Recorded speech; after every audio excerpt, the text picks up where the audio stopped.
자, 오늘은 또 이제 VVIP 저희 패밀리 멤버십을 위한 또 작은 리서치인데요. 무엇보다도 또 100%는 없다 보니까 너무 또 이제 큰 100% 확신은 하면은 좀 힘들고. 근데 또 이제 크리스마스가 다가오고 분명히 이제 내일 크리스마스면은 유명인들이 크립토 관련된 걸 언급을 할 거예요. 그래서 단기적인 뭔가 유동성이 들어올 가능성도 충분히 있고, 이제 무엇보다도 저는 이제 첫 번째로 XRP랑 요 두 개 폭락하는 지점을 계속 보고 있거든요. 이거 뭐 이제 박스권으로 흔들다가 결국에 얘네가 먼저 더 하락을 빠르게 할 겁니다. 그래서 비트코인이랑 이더리움이랑 XRP랑 이런 차트를 비교를 해보면 평균 단가가 얘가 더 이제 많이 떨어지는 모습을 보여주고 있어요. 지난번에 밑꼬리를 크게 그렸던 것도 다 이유가 있는 것 같고, 그래서 얘네 두 개가 붕괴되기 전에 뭔가 좀 단기적인 불장 느낌을 만들어 줄 거는 같은데, 그 재료가 저는 BNB 체인을 계속 열어두긴 했죠. 근데 바이낸스에서 최근에 현물 상장을 잘 안 해주고 있는 것 같긴 합니다. 뭔가 좀 11월 초쯤에 임팩트 좀 있었거든요. 10월 초였나? 10월 초쯤에 임팩트가 좀 있었던 BNB 체인 유동성.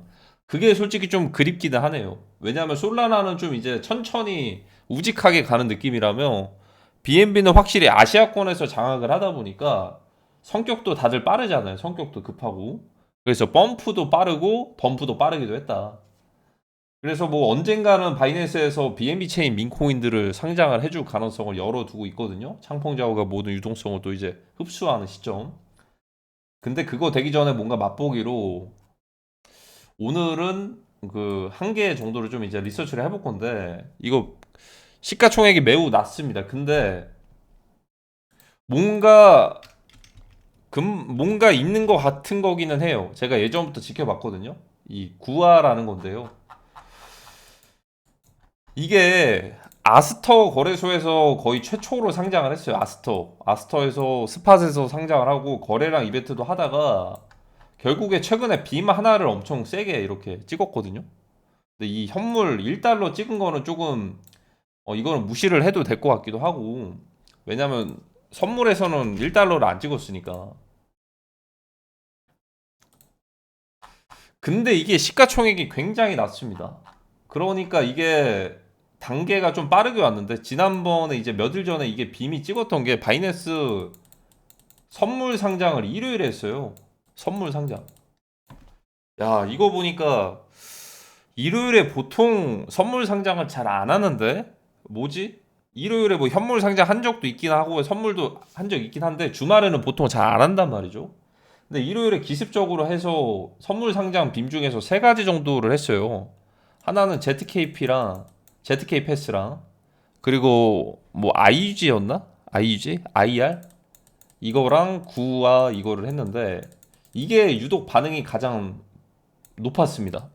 근데 그 반응이 가장 높은 이유 중에 하나도 시가총액이 가장 좀 낮기도 했는데, 유독 특이한 것 중에 하나는 일단은 이거를 보셔야 되는데, ZK 패스도 바이낸스 선물에 상장을 했죠.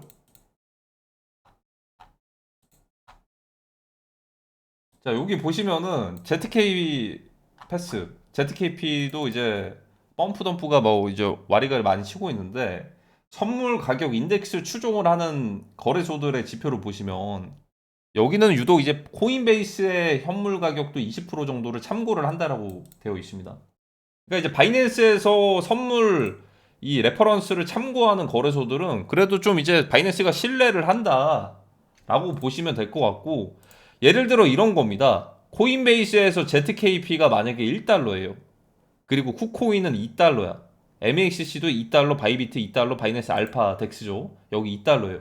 그러면 코인베이스에서는 1달러에 20%, 0.2달러로 하고 2달러에 20%, 0.4, 0.4, 0.4 이거 다섯 개를 다 더해서 5로 나누면 되겠죠. 그러니까 참고하는 퍼센트지를 이렇게 평균치를 우리는 참고를 한다. 근데 요즘에는 아비트레이지라고 해가지고 차익 시세 보시 있어가지고 코인베이스에서 2달러인데 쿠코인에 1달러일 일은 거의 없다. 웬만하면 시세가 1, 2% 정도 내외에서 맞춰지는 부분이고, 근데 이 구화 같은 경우에는 조금 특이점이 하나가 있습니다. 자, 잘 보시면 자, 그 ZK 패스 같은 경우에는 코인베이스를 참고를 했는데 여기 보시면은 바이낸스 알파를 45%를 추종을 하고요. 25%의 아스터 거래소를 참고를 하는 게 있습니다. 저는 이걸 보고 느꼈습니다. 아, 이거는 뭔가 모종의 아스터 거래소에서 출발을 했던 아스터의 그리고 현물 가격을 추종을 하는 바이낸스 선물 레퍼런스의 아스터 거래소의 20%, 25%를 참고를 한다? 아, 이거 뭔가 아스터랑 관련이 있을 수도 있다. 이런 생각이 들기도 했습니다. 저는 그래서 만약에 구화 같은 경우에는 이게 아스터에서 첫 번째로 시작을 했었는데요. 모범 사례를 하나 만들어낼 수도 있지 않을까. 이 차트는 그냥 걸러야 됩니다. 이 윗꼬리 차트는 의미가 없고 아스터에서 첫 번째로 12월 4일부터 해가지고 시작을 했는데 무언가 앞으로 모범 사례를 하나 만들어낼 수도 있지 않을까. 어. 그리고 이제 하필이면 바이낸스 선물 거래소에서 아스터 거래소에 현물 가격을 25%를 추정을 하다 보니까 그리고 이제 무엇보다도 좀 이제 요즘에 유동성이 부족한 거 대비해서 시가총액도 물론 이제 전체 다 풀리면은 지금 1억 1천만 달러인데 지금 유통되고 있는 물량은 그래도 비교적 저렴한 편입니다. 한 이제 500만 달러 정도? 근데 이게 요즘에는 이 코인마켓캡이 좀 이제 먹통이 될 때가 있어요. 실제로는 200억치가 풀려 있는데 500만 달러만 풀려 있다 이런 식으로. 근데 여기 보시면은 위에 상위 물량들 제외를 하고 아마 이 높은 그 위쪽이 이제 거래소에 들어가 있는 물량이겠죠? 아스터 거래소에 200만 개 정도가 들어 있고 게이트에는 600만 개. 이런 식으로 맨 위에 2,500만 개 이런 식으로 있는데 대략적인 시가총액을 위에 것들은 컨트랙트가 걸려 있으니까 뭐 이제 VC 물량이나 뭐 이제 팀 물량, 마케팅 물량 이런 식으로 묶여 있겠죠. 그래서 대략적으로 한 유통량의 10% 정도만 잡으면 될 것 같은데 10%면 한 10%까지는 아니다. 한 70%? 한 시가총액은 한 700만 달러, 한 100억 정도 된다라고 보시면 됩니다. 100억 정도. 근데 이제 아직 거래소에 상장된 거는 바이비트에 상장이 안 된 거, OKX에도 상장이 안 됐는데 이거는 이제 바이낸스와 아스터 거래소가 밀접한 관련이 있기도 하거든요. 그래서 이제 아스터랑 바이낸스 쪽에서만 먼저 첫 번째로 선점해서 시작을 한 게 뭔가 심상치가 않다라는 이제 가능성을 열어두긴 하는데 그래도 이제 이렇게 뭔가 선물 인덱스만 보고서 이제 분석을 하기보다는 이 토큰은 과연 무슨 토큰인가를 봐야겠죠, 일단. 그래서 이제 웹사이트를 한번 들어가 보시면 일단은 자동으로 번역이 되는 것 같습니다. 언어도 중국어, 베트남어, 한국어, 일본어, 그 잉글리시, 영국식 이렇게 되어 있네요. 미국이 배제된 걸 보니까 아시아권에서 만든 코인일 가능성이 높겠죠. 그래서 여기 보시면은 뭔가 컨셉이 있긴 해요. 슈퍼포춘이라고 해가지고 이게 이 그 BNB 체인 기반의 프로젝트인데 어떻게 보면은 그 약간 운세라든지 BNB 체인 밈을 가지고 있으면 이거로 뭐 이제 그 뭐 이것저것 게이밍 쪽 메타가 있더라고요. 뭐 운세 같은 거 보는 거를 하려면은 뭐 예를 들어 행운의 부족 같은 거를 받으려면 뭐 이런 것들로 구매를 해야 되기도 하고 마켓플레이스에서 이제 뭐 이런 상위 트렌드나 이런 것들도 보여주기도 하네요. 매치 테스트에서는 원하는 암호화폐 토큰으로 행운을 시험해 보세요라고 하잖아요. 그러니까 내가 가지고 있는 BNB 체인 코인을 지갑 연결해서 소각을 해가지고 그걸로 행운을 시험한다는 게 뭔가 좀 이제 가차식의 그런 건지 저는 해보진 않았거든요. 뭔가 이게 소각하고서 뭐 가차를 얻는 건지는 모르겠는데 뭐 그런 것 같아요. 그리고 뭐 한풀이부터 행운 부적부터 해가지고 뭔가 좀 이제 중국 스타일의 그런 좀 느낌이 나죠. 음. 그래서 뭐 이런 식으로 해서 8단계 진행 시스템이 보니까 1단계부터 이렇게 뭐 이제 약간 스테이킹 시스템을 구매 방식으로 높이는 좀 증가식으로 이렇게 해가지고 하는 것 같고 이거를 구매하는 거는 구화 코인을 사용을 하진 않는데 USDC 코인으로 요 코인을 채굴을 한다라고 합니다. 그래서 뭐 저는 나름대로 이제 기준선을 딱 봤을 때는 생태계가 완전 이제 제 생각이에요. 개인적인 생각으로는 솔직히 말씀드리면은 요즘에 게임파이에서도 워낙 좀 튼튼한 것들이 많아가지고 이걸 뭔가 운세를 보기 위해서 거금을 써가지고 이렇게 쓸 것 같지는 않은데, 나름대로 이제 웹3의 이제 생태계에 게이밍 파이에서 뭔가 요소들은 좀 갖춰져 있다. 나름대로 뭔가 이제 이 돌아갈 수 있는 이런 흐름들이나 랭킹 시스템도 있고, 뭐 여러 가지 뭐 소각이나 이런 것들 하는 것도 있고, 소각해가지고 뭔가 좀 이제 이렇게 로터리 같은 것들도 있고, 뭔가 그래도 시스템적으로다가 이제 웹3 기반의 뭔가 D앱은 괜찮다. 이 정도 평가가 될 것 같고. 근데 이제 무엇보다도 가장 중요한 거는 딱 하나가 있거든요. 자, 일단 바이낸스를 프리패스로 뚫었어요. 아스터 거쳐가지고 바이낸스 알파. 바이낸스 알파는 덱스 거래소나 마찬가지거든요. 바이낸스 알파랑 이제 바이낸스 스팟이 있는데, 이게 이제 서열로만 따지면은 바이낸스 알파보다도 바이낸스 현물이 이제 훨씬 더 높아요. 진입 장벽이 높다라는 거예요. 그래서 바이낸스 알파 정도 뚫는 것도 그래도 이것도 어려울 수도 있어요. 그래도 뭔가 조건들이 있으니까. 근데 바이낸스 현물보다도 밑에 단계지만 그래도 바이낸스 알파 정도 상장이 되면 바이낸스에서 바로 알파 그 넘어가가지고 바로 구매할 수 있으니까 테더 같은 걸로 이 덱스라고 보시면 되는데, 여기는 일단 뚫렸습니다. 바이낸스 알파는 상장을 했고, 그 다음에 펄펙추얼리에서 바이낸스 선물 상장을 그 지난주 일요일에 몇 일 전에 한 거거든요. 자, 이제 남아있는 카드는 딱 하나가 있거든요, 솔직히. 딱 하나의 카드가 바로 바이낸스 스팟입니다, 스팟. 저는 그래서 개인적으로 요거는 펀더멘탈 이런 게 필요가 없어요. 그냥 이 펀더멘탈을 만드는 거는 바이낸스에서 상장해주면 펀더멘탈을 만듭니다. 어디 상장이? 현물. 요거 하나 남았거든요. 그리고 무엇보다도 바이낸스에서 현물 상장을 하게 됐을 때 높은 확률로 바이낸스로 다시 올 수도 있어요. 왜냐? 지금 이제 거래소에 웬만한 이제 OKX라든지 바이비트 같은 거래소에는 상장이 안 되어 있거든요. 오직 바이낸스, 뭐 밑에 있는 쿠코인 게이트도 있긴 한데 3대 거래소가 이제 바이비트, OKX, 그 바이낸스인데 그 중에서 이제 바이낸스에만 유독 상장이 되어 있어서 소수 독점 유동성을 확보할 가능성이 크다. 그리고 오픈 인터레스트에서 이제 미체결 약정 물량이 꽤나 좀 많이 쌓이고 있습니다. 예를 들어서 슈퍼포춘의 구하라든지, 자, 이거 시가총액을 비교를 해볼게요, 한번.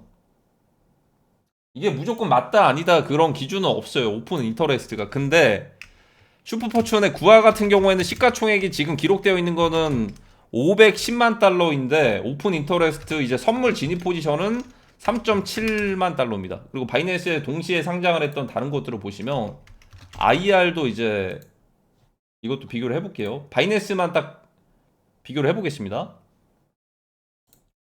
자, IR 같은 경우에는 시가총액이 2,500만 달러, 2,500만 달러 정도인데, 오픈 인터레스트는 3.3, 330만 달러. 그리고 마지막으로 ZKA 같은 경우에는 이게 맞나? ZK 패스인가? ZK S인가? ZK P. ZK P. 이게 일요일 날에 이제 동시 상장을 한 겁니다. 자, 요거를 또 이제 보시면 이거는 코인베이스를 좀 추종하죠. 요거를 보시면은 이제 시가총액이 이제 ZKP 같은 경우에는 2,800만 달러. 그리고 미체결 약정 물량이 이제 4.2, 420만 달러.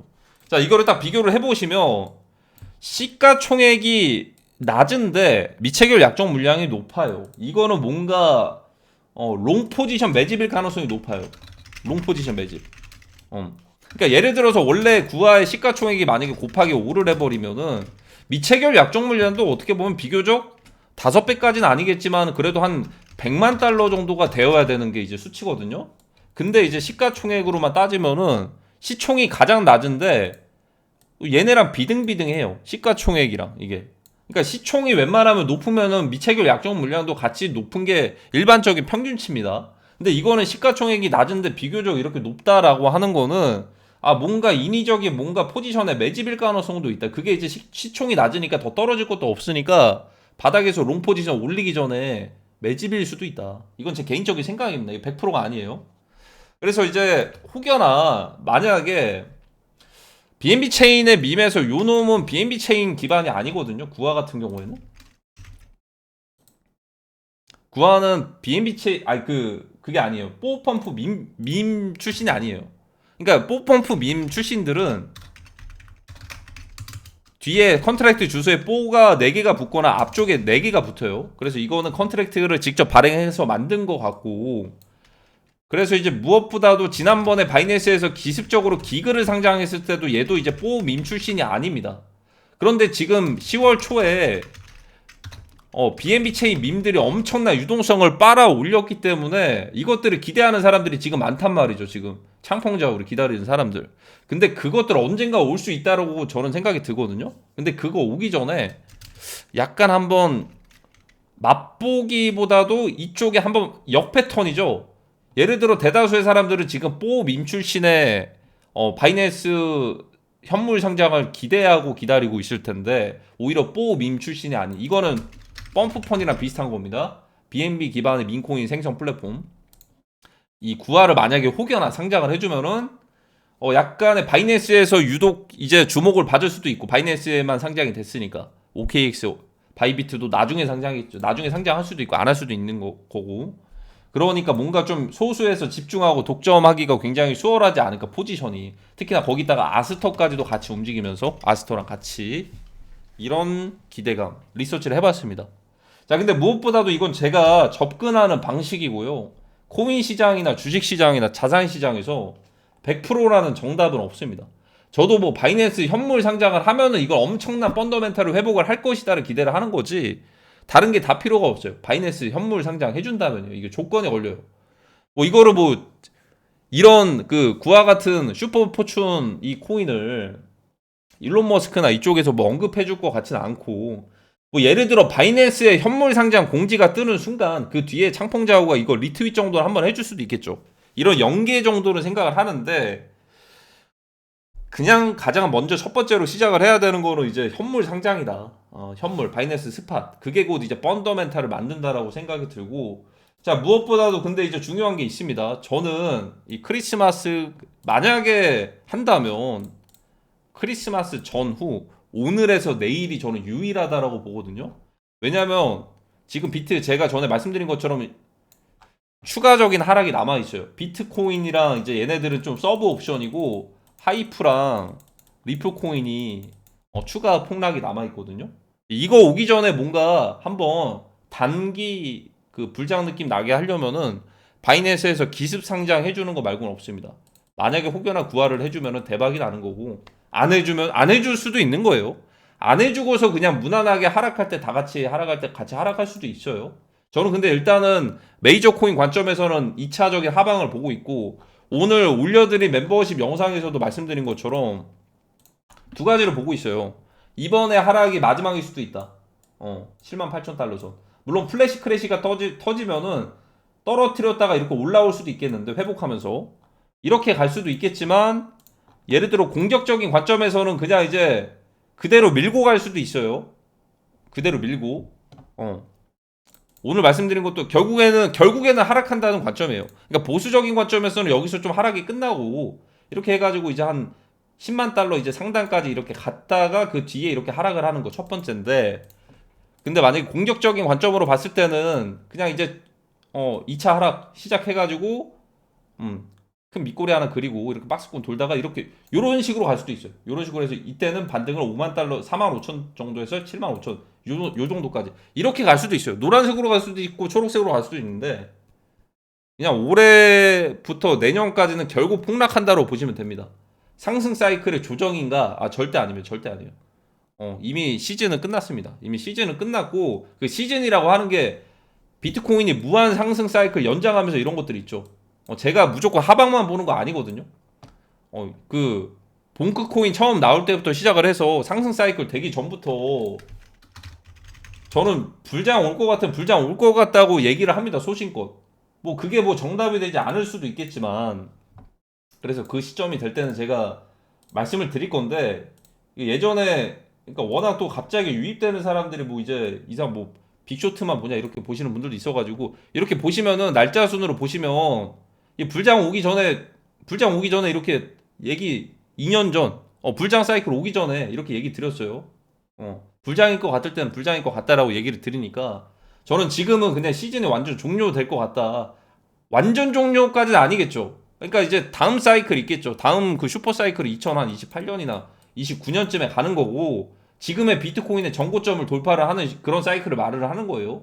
지금은 이미 내리막이다. 내리막인데 그렇다고 해가지고 무작정 수직 하락을 하지 않고 계단식으로 하락했다가 반등했다 하락했다 반등. 결국에는 하락하는 그런 걸로 갈 수가 있다. 근데 이제 그거 되기 전에 하나 좀 시원하게 바이낸스에서 한번 반전 하나 만들어줬으면 하는 바람이고, 이게 무조건 바이낸스 상장한다 그런 거 없습니다. 뭐 전재산 이거 해가지고 현금화 한 것들 이거 다 넣어야지 이런 거 하시면 안 돼요.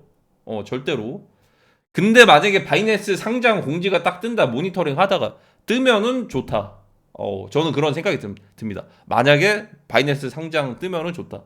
뭐 이것뿐만이 아니고 ZK 패스도 마찬가지고, 일요일에 상장했던 것들이 뭐 갑자기 바이낸스 상장할 수도 있거든요. 이런 것들 뜨면은 좋다. 대신에 그게 이제 엄청 길게 갈 거라는 그런 확신보다는 뭐 단타적인 마인드로 저는 플레이했으면 좋겠다.